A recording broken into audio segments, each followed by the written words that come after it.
Bismillah ar-Rahman ar-Rahim, wa salatu wa salam ala ashraf al-mursalin. Nous abordons le cours du calcul de la probabilité, bien sûr avec le chapitre très important, l'indépendance. Donc l'indépendance des événements. On va bien sûr connaître qu'est-ce que ça veut dire deux événements sont indépendants, la définition bien sûr et une propriété. Donc on va commencer par le titre, donc deux événements indépendants.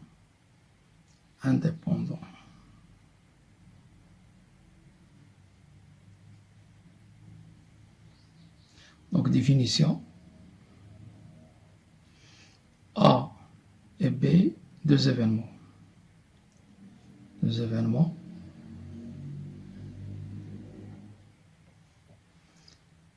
On dit que A et B sont indépendants,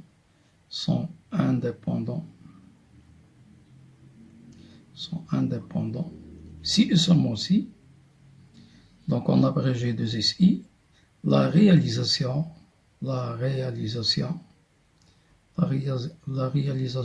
ou non, ou la non-réalisation, pour être plus clair, ou la non-réalisation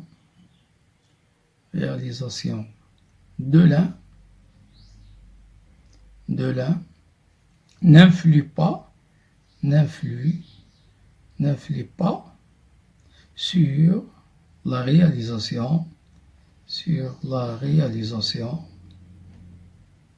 ou la non-réalisation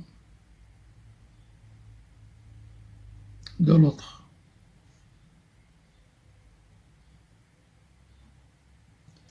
Pour comprendre la définition, qu'est-ce que ça veut dire un événement, c'est réalisé ou ne s'est pas réalisé, on va bien sûr citer un petit exemple.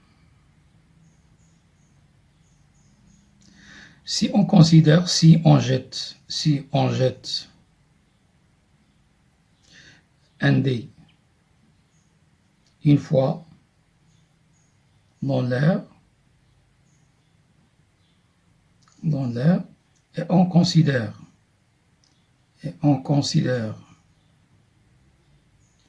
l'événement A, obtenir ou bien avoir un numéro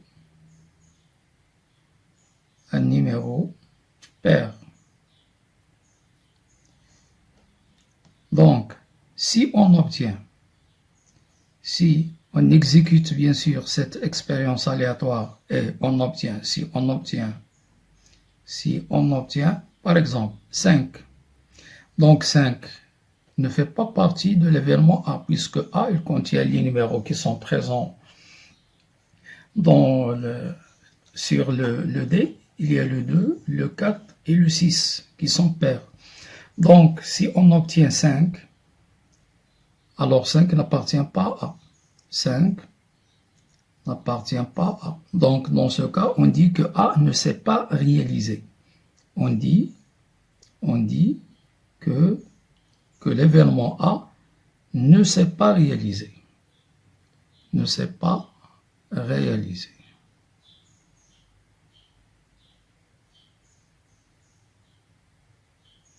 Mais si, par exemple, on obtient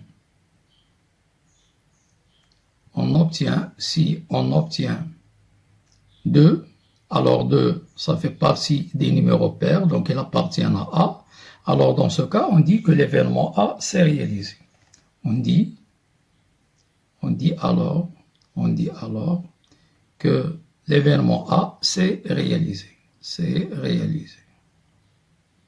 Donc voilà, je vous ai expliqué qu'est-ce que ça veut dire la réalisation ou la non-réalisation d'un événement. Maintenant, donc, je vais vous expliquer qu'est-ce que ça veut dire l'indépendance, puisque l'indépendance en mathématiques, c'est exactement l'indépendance qu'on connaît dans la réalité. Donc, je vais vous citer un exemple pour bien comprendre ce que veut dire l'indépendance de deux événements. Si je considère deux commerçants A et B, les deux commerçants sont indépendants, c'est-à-dire quoi en réalité? Le commerçant A et le commerçant B sont indépendants. Ça veut dire que le gain et la perte de l'un n'influent pas sur le gain ou la perte de l'autre.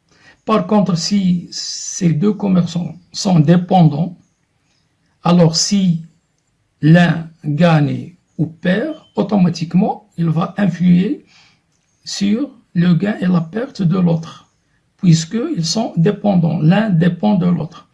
Donc c'est ça la définition de l'indépendance. Donc, deux événements sont indépendants. Si l'un se réalise ou ne se réalise pas dans une expérience aléatoire, il n'aura aucune influence sur la réalisation ou bien la non-réalisation de l'autre. Maintenant,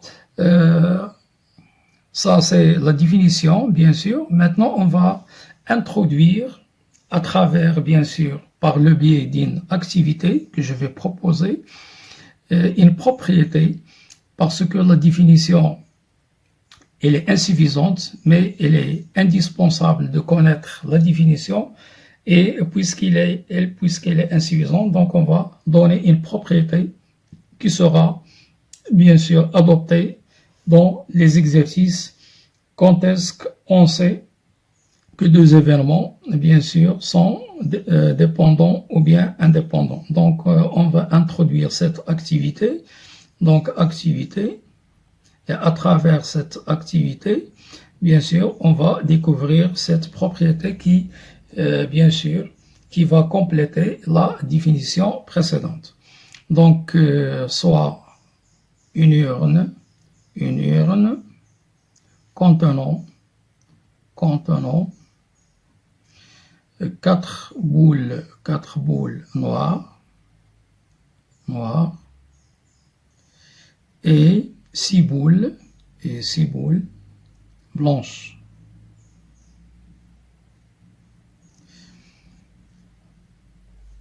On tire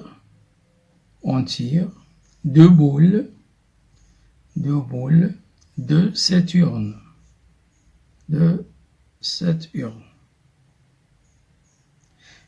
Et on considère les deux événements suivants.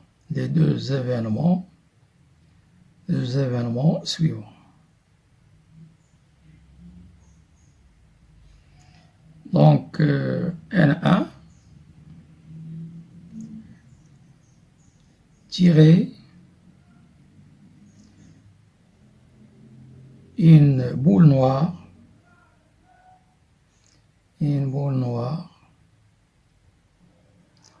dans la première fois.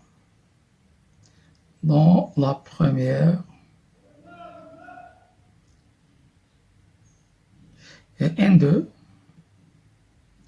tirer une boule dans la deuxième fois.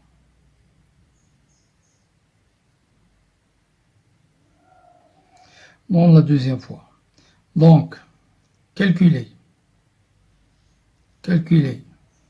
la probabilité de l'événement N1, la probabilité de l'événement N2, la probabilité de l'événement N1 inter N2, la probabilité de l'événement N2, sachant que N1 s'est réalisé, dans les deux cas de tirage suivants.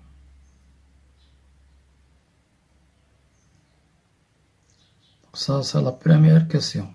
Petit a, tirage successif. Petit b, tirage avec, bien sûr, avec remise. Tirage successif et sans remise.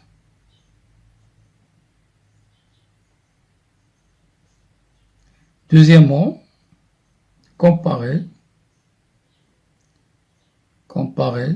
la probabilité de N2 La probabilité conditionnelle de l'événement N2 sachant N1 et la probabilité de N2. Dans les deux cas. Dans les deux cas de tirage. Et en déduire la formule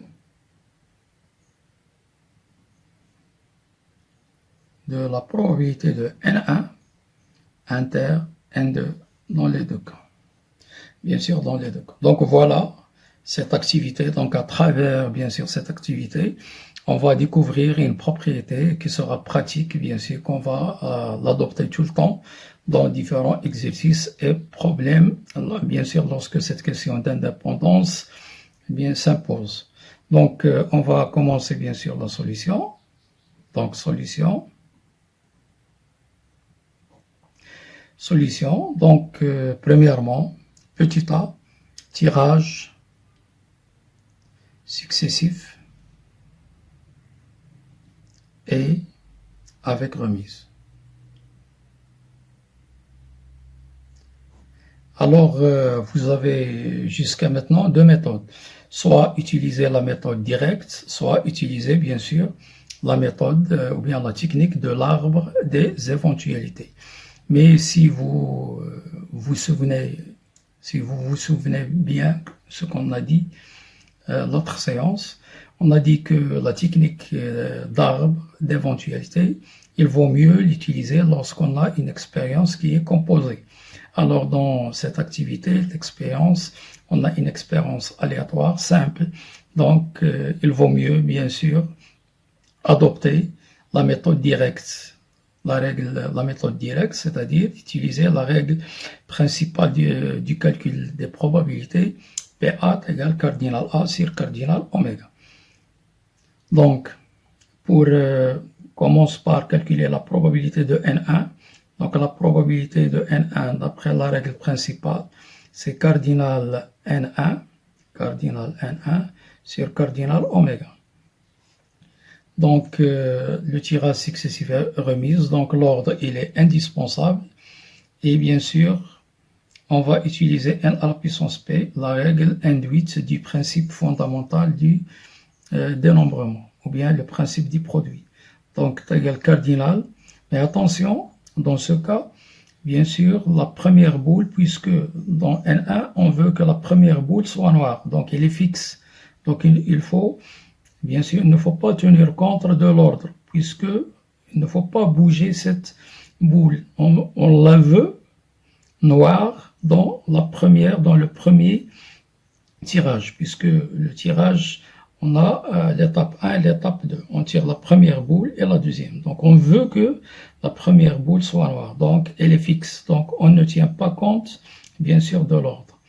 Et l'autre, la deuxième, ça dépend. Il peut être noir comme il peut être blanche. Et attention, on n'a pas dit tirer une seule boule noire dans la. On a dit tirer une boule. Donc, on a imposé que la première boule soit noire, tout simplement. C'est-à-dire la deuxième peut être noire comme elle peut être blanche. Donc, il faut bien sûr tenir compte des autres cas. Donc, ou bien la deuxième est B, plus cardinal, le nombre d'éventualités de type NN. Sur cardinal oméga, donc cardinal oméga est égal le nombre de boules dans l'urne exposant le nombre de boules tirées. Or, on a 10, donc au carré. Et on passe bien sûr au calcul. Donc, combien j'ai de boules noires? Bien sûr, 4, exposant le nombre de fois, donc 1, multiplié par le nombre de boules, 6, exposant le nombre de fois que j'ai, 1, plus la même chose ici, donc 4, multiplié par 6. Attention, pardon.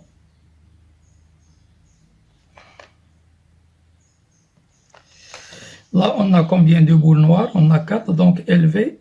Donc, exposons le nombre de fois. Donc, exposons 2. Voilà. Sur 100. Donc est égal 24 plus 16, donc c'est 40. 40 sur 100, donc je simplifie. Je simplifie encore une fois par 2, donc je trouve 2 cinquièmes. Donc voilà la probabilité de l'événement N1 est égal à 2 cinquièmes. J'encadre, comme toujours. Passons maintenant au calcul de l'événement N2. Toujours est égal cardinal N2 sur 100. Cardinal oméga, on a déjà dit, se calcule une seule fois dans le problème, est égal cardinal de N2. Maintenant, on veut fixer la deuxième boule, c'est-à-dire on la veut noire. Donc, j'ai deux cas. La première peut être blanche, plus cardinal, comme elle peut être noire. Donc, c'est la même chose. Vous trouverez la même chose, donc pas la peine de refaire le calcul. Donc, vous trouvez 2 cinquièmes. Donc, la probabilité de N2 est égale aussi 2 cinquièmes. Bon, on va entourer ce résultat et passer maintenant à l'intersection des deux événements. Donc, qu'est-ce que ça veut dire N1 inter N2? C'est-à-dire obtenir deux boules noires, une dans la première fois et l'autre dans la deuxième fois. Donc, la probabilité de N1 inter N2 est égale, d'après la règle cardinale de N1 inter N2 sur 100.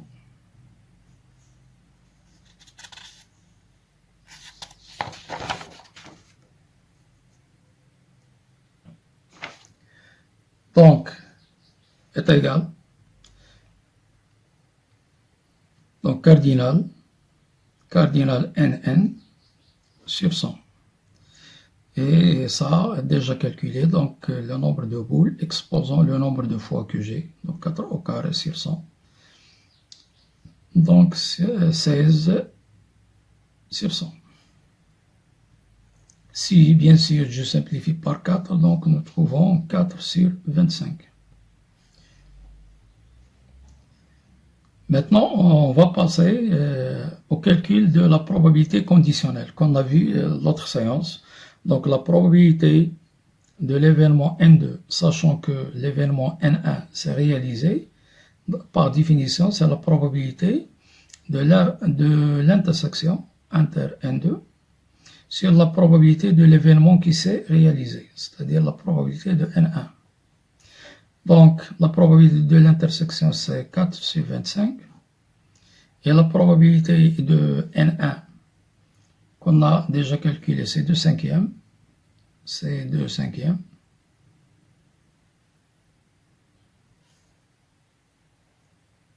Donc, est égal 4 sur 25 fois 5 sur 2. Donc, est égal 2 cinquièmes. Voilà la probabilité, donc 2 cinquièmes. Donc, on va faire la même chose, c'est-à-dire calculer ces trois probabilités, mais dans le cas de tirage successif et sans remise. Donc, petit b, tirage successif et sans remise. Alors, un petit rappel, dans ce type de tirage, l'ordre est indispensable et l'ordre est sans répétition. Autrement dit, on a les arrangements. Donc, on va utiliser les ANP. Donc, la probabilité de N1, donc bien sûr, la même analyse que précédemment. Il suffit de modifier les calculs. Donc, cardinal NB, donc c'est A1.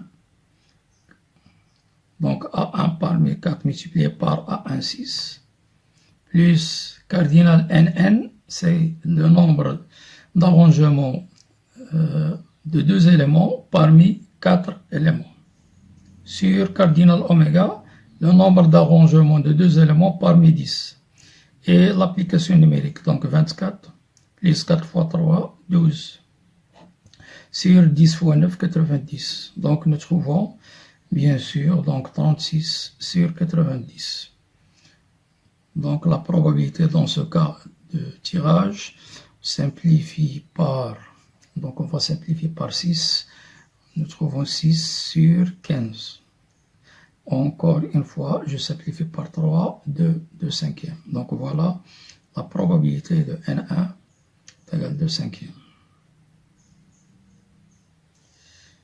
Maintenant, on va calculer Pn2 de la même façon. Donc, N2, c'est Bn, donc on va trouver la même chose. Donc, 2 cinquièmes. C'est la même chose. Maintenant, l'intersection, la probabilité de N1 inter N2. Le cardinal de N1 inter 2, N1 inter N2, c'est avoir ou bien tirer de boules noires.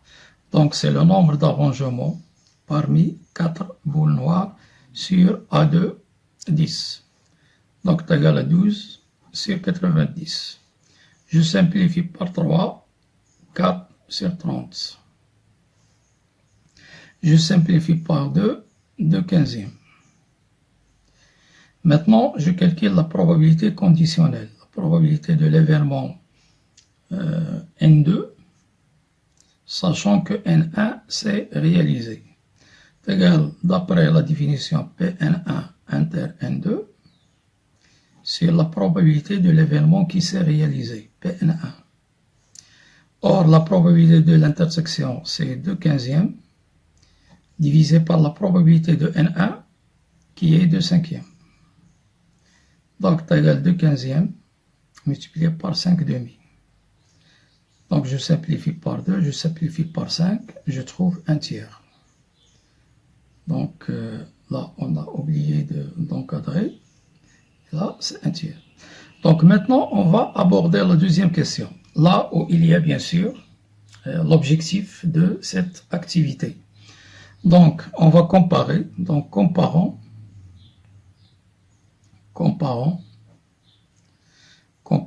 la probabilité conditionnelle de N2, sachant que N1 s'est réalisé, et, bien sûr, et la probabilité de N2. Donc, commençons par, dans le cas de tirage successif et avec remise.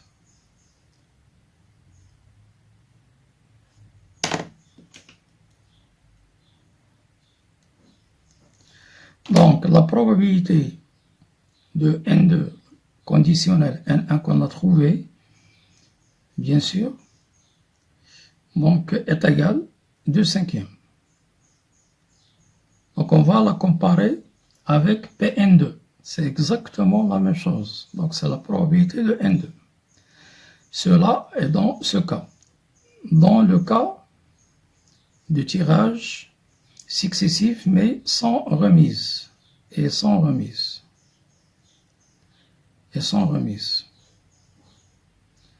On a la probabilité conditionnelle de l'événement N2, sachant que N1 s'est réalisé. On l'a trouvé à quoi est égal 1 tiers.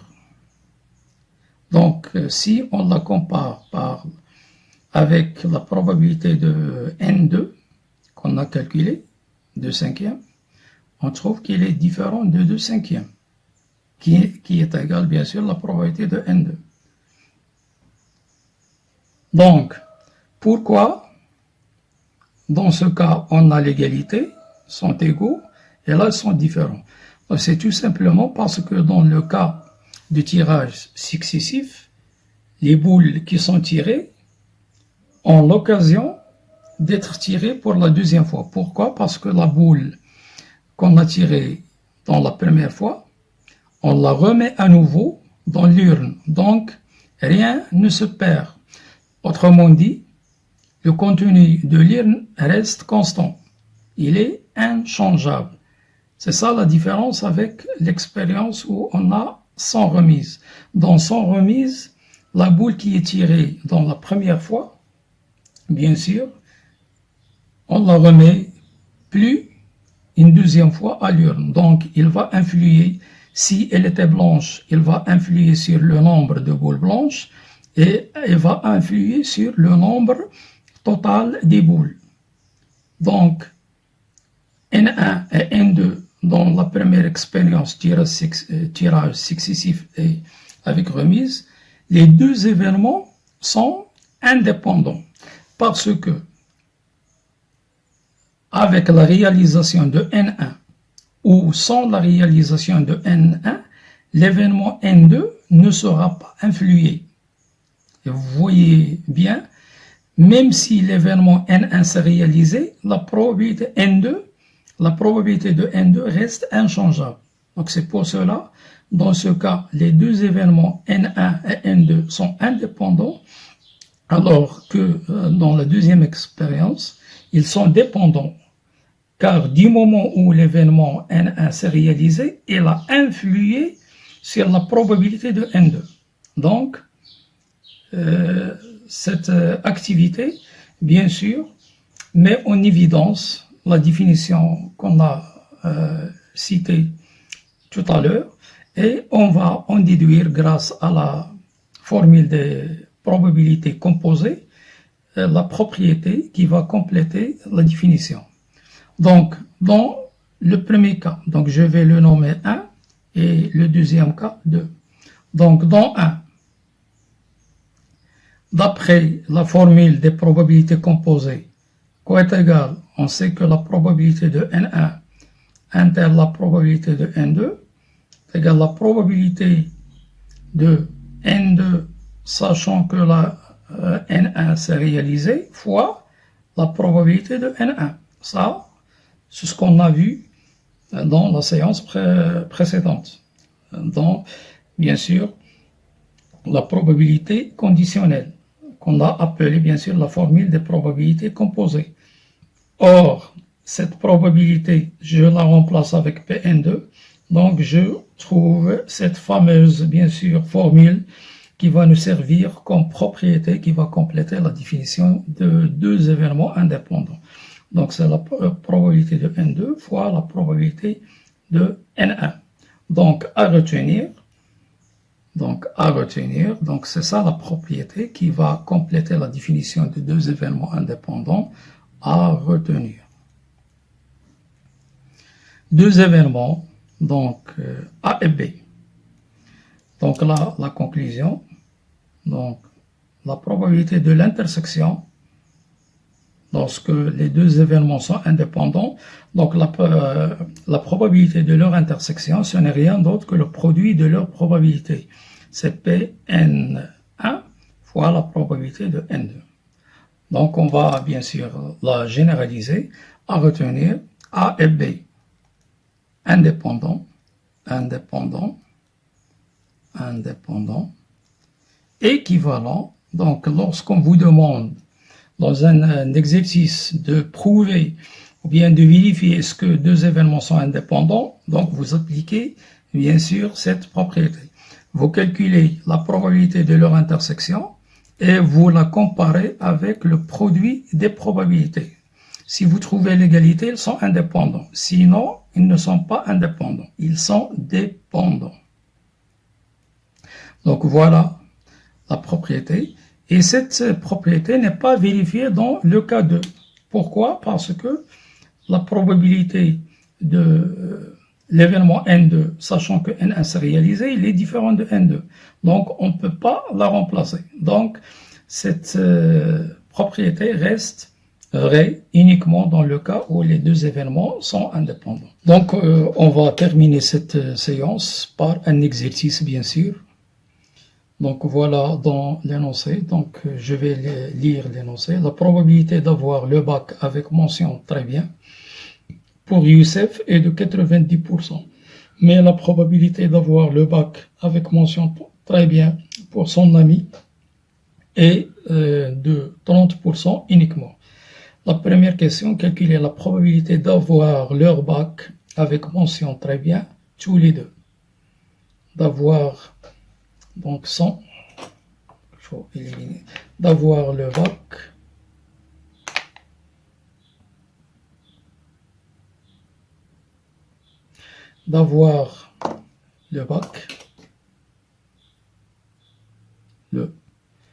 avec mention très bien, tous les deux à la fois, c'est-à-dire Youssef et son ami. La deuxième question, quelle qu'il est la probabilité, bien sûr, d'avoir le baccalauréat avec mention très bien par l'un au moins d'entre eux, c'est-à-dire soit Youssef, soit son ami, au moins. Donc j'ai souligné les mots-clés, tous les deux au moins. La troisième question, calculer la probabilité d'avoir le bac avec mention très bien par aucun d'eux, c'est-à-dire ni Youssef ni son ami aura son baccalauréat avec mention très bien. Donc, on va répondre à cet exercice, bien sûr, qui va illustrer, bien sûr, l'importance de l'indépendance qu'on a fait dans cette séance. Donc, pour organiser, bien sûr, les données de l'exercice, donc, on va considérer les événements. L'événement A, donc, avoir le bac avec mention très bien par l'élève Youssef.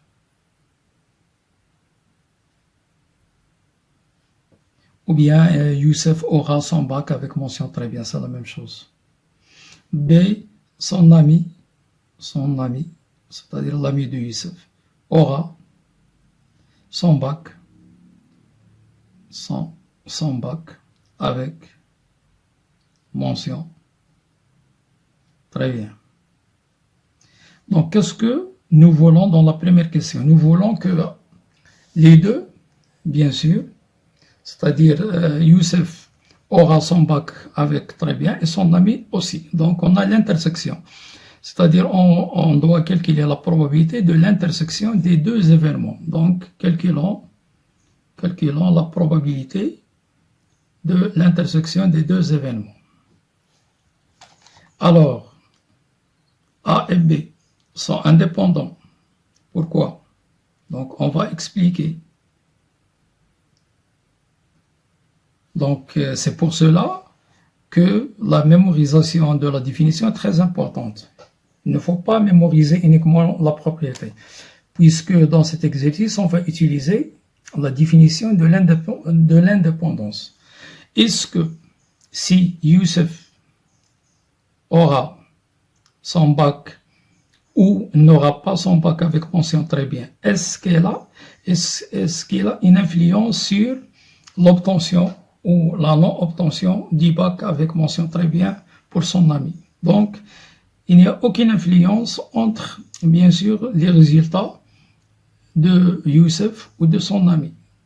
Donc, puisque avoir le bac avec mention très bien ou ne pas avoir le bac avec mention très bien n'a aucune influence sur, bien sûr, avoir ou non avoir le bac avec mention très bien pour l'autre. Donc, ça veut dire que les deux événements sont indépendants. Et si les deux événements sont indépendants, donc on va utiliser la propriété précédente. Donc, la probabilité de l'intersection, ce n'est rien d'autre que produit des probabilités. Donc, égale PA fois la probabilité de B. Or, la probabilité de A et de B sont données dans l'hypothèse sous forme, bien sûr, de pourcentage, qu'on va les transformer, bien sûr, d'écriture normale. Donc, PA à 90%, donc c'est-à-dire 90 sur 100. Et la probabilité de B, c'est 30%, donc on va la traduire 30 sur 100. Donc, on va simplifier par un 100, il nous reste 27. 27 sur 100 est égal à 0,27. Donc, on peut, bien sûr, la convertir en pourcentage, c'est 27%. Et vous voyez bien que cette valeur est proche de 0, l'événement impossible, qui a la probabilité 0. Donc, cet événement, donc, ce rêve, il est très difficile à réaliser. Donc, puisqu'il est proche de l'événement impossible. Donc, maintenant, on veut que l'un d'eux, au moins, aura son baccalauréat avec mention très bien. C'est-à-dire, on veut que A ou B se réalise. Donc, la réunion. Donc, on va calculer la probabilité de la réunion A union B. L'un d'eux, au moins. Chaque fois qu'on a au moins, on la traduit par la réunion. Et à la fois, ou bien en même temps, on la traduit par l'intersection. Donc, on a déjà une règle principale, donc A union B, la probabilité égale la somme des probabilités moins la probabilité de l'intersection. Il faut mémoriser les règles, moins la probabilité de l'intersection. Donc, la probabilité de l'intersection est déjà calculée dans la première question, donc il suffit de remplacer 90 sur 100 plus 30 sur 100 moins 27%. Donc 120, donc 93%. Et vous voyez, contrairement au cas précédent, la probabilité, il est tellement proche de 1, l'événement certain, puisque l'événement certain, c'est oméga qui a pour probabilité, bien sûr, est égal à 1. Donc 0,93. Si on veut la traduire en pourcentage, c'est 93%. C'est-à-dire, on a beaucoup de chances pour que cet événement se réalise. Donc maintenant, nous passons à la troisième et la dernière question. Troisième et la dernière question. Troisième. Donc on veut calculer, ou bien savoir les chances qu'on a pour que ni Youssef ni son ami, bien sûr, n'aura un baccalauréat, son baccalauréat avec mention très bien. Autrement dit, on veut que A bar se réalise en même temps que B bar. A bar, c'est l'événement contraire de A. Donc A bar, c'est Youssef n'aura pas son bac, bien sûr, avec mention très bien. B bar, son ami n'aura pas non plus, bien sûr, son bac avec mention très bien. Donc, on veut que l'événement A bar et B bar se réalisent en même temps, c'est-à-dire simultanément. Donc, on doit calculer la probabilité, bien sûr, de A bar inter. En même temps, se traduit par l'intersection. Or, comme on a dit, A et B sont bien sûr indépendants, donc aussi A bar et B bar. Parce que si Youssef n'aura pas son bac avec mention très bien, cela n'influera pas l'obtention de son ami ou, bien sûr, de son bac avec mention très bien ou non. Donc, ils sont indépendants. Et puisqu'ils sont indépendants, nous appliquons bien sûr la propriété, que je vais l'appeler la propriété de l'indépendance, donc égal produit des probabilités fois la probabilité de B bar. Or, d'après la règle de la probabilité d'un événement contraire, est égal à 1 moins PA, multiplié par 1 moins PB. Donc, est égal à 1 moins 90%, donc je la traduis 90 sur 100, 1 moins 30 divisé par 100. Donc, 100 moins 90, c'est 10%, bien sûr multiplié par 70%. On simplifie par 100, il nous reste 7 sur 100, c'est-à-dire 0,07. Si on veut la traduire, l'écrire en pourcentage, c'est 7%. Bien sûr, c'est une valeur qui tend vers la probabilité de l'événement impossible, donc elle est très proche de 0. Autrement dit, c'est très difficile que cet événement se réalise. Donc on a toutes les chances que l'un d'eux, au moins, bien sûr, obtiendra son bac avec mention très bien. Je vous souhaite à tout le monde, bien sûr, d'avoir, Inch'Allah, son bac avec mention bien, ou très bien, ou assez bien. Bon courage. N'oubliez pas que la séance prochaine, bien sûr, on va attaquer un chapitre qui est très important. D'ailleurs, ces applications, plusieurs fois, sont présentes dans l'examen national. Il s'agit de comment calculer la probabilité d'un événement dans une expérience aléatoire, constituée ou bien formée par une épreuve qui se répète qu'à fois. Donc, soyez au rendez-vous. لا تحرمونا من صالح دعوتكم لنا ولوالدينا ولمن علمنا ولجميع المسلمين.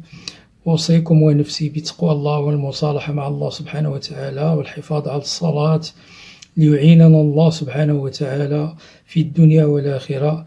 واكثروا من الدعاء جزاكم الله خيرا ليرفع عنا الله سبحانه وتعالى هذا الداء والبلاء. نستودعكم الله الذي لا تضيع ودائعه والسلام عليكم ورحمة الله تعالى وبركاته.